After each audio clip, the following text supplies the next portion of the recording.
সমন্বয়ক রফি মালটারে তো ছিলেন না? হা, এই মালটা। সে আবার সরকারে বলে বিভিন্ন জায়গায় ফ্যাসিস্ট সরকারের আমলের মানুষরা ঘাপটি বেড়ে আছে। আমরা পরিষ্কারভাবে বলতে চাই, বাংলাদেশের প্রত্যেকটা সেক্টরে হয়তোবা এখনো আপনারা বলতে পারেন বিভিন্ন জায়গায় স্বৈরাচারের পদনয়নকারী দূষণেরা এখনো অবস্থান করছে।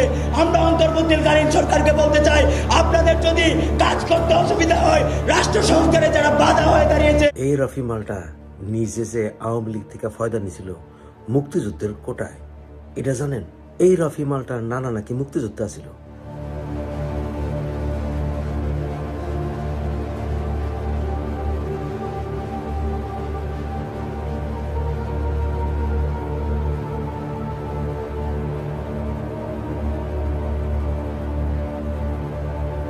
নানার মুক্তিযোদ্ধার পরিচয় ব্যবহার করেই সে মুক্তিযোদ্ধা কোঠায় বিভিন্ন ফয়দা নিছে, ইউনিভার্সিটিতে ভর্তি ছিল। এই পোলায় 6 সেপ্টেম্বর হঠাৎ করেই 018 কোডে, অর্থাৎ যেখানে কিনা চাকরি দেহা ট্যাক্স পেয়ার হইতে হয়, ওই চাকরি দেহা ট্যাক্স পেয়ার হয়েছে। হঠাৎ করে চাকরি করতে গেল, হঠাৎ করে মাল পানি করতে আসা শুরু হইল। কে তার নিয়োগদাতা জানা দরকার না? জানা দরকার।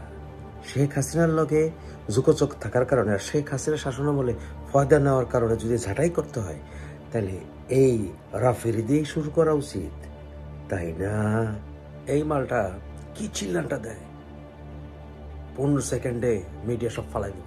হুঁশিয়ারি করে বলবো, অতিরঞ্জিত করার চেষ্টা যদি আপনারা করেন, আমরা স্বৈরাচার খুনি হাসিনাকে পাঠাইতে পারছি, পালাইতে বাধ্য করছি। আপনারা কিন্তু আমাদের কাছে কেউ না। 15 সেকেন্ডেও লাগবে না। যখন সাংবাদিক ছিল না, শুধু কয়েকটা মিডিয়া আমাদের সংবাদ প্রচার করছিল, তখন কিন্তু আন্দোলন চলছে। এত খুন হয়েছে, এত কিছু হয়েছে, আন্দোলন কিন্তু চলেছে। এটা ভাইবেন না যে এইগুলা ছড়ায় আপনারাও রেহাই পাবেন। আপনারা কিন্তু রেহাই পাবেন না। একদম 15 সেকেন্ডে ফিনিশ করে দিব। চট্টগ্রামে অন্যান্য সমন্বয়করা তারে চাঁদাবাজ বলে গালি দেয়।